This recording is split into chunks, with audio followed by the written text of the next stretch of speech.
margarin, siwgr,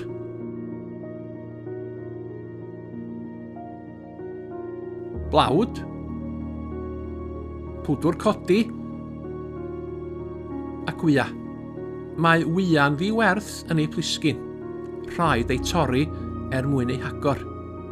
Torwyd corff Iesu ar y groes, ac fe fu farw. Brwydrodd yn erbyn y gelyn. Roedd pawb yn meddwl bod y gelyn wedi ennill y dydd. Ond ar fore dydd Sul, roedd ei fedd yn wag oherwydd bod Iesu yn fyw. Roedd y gelyn olaf wedi cael cwair iawn. Mae Iesu wedi ennill y dydd.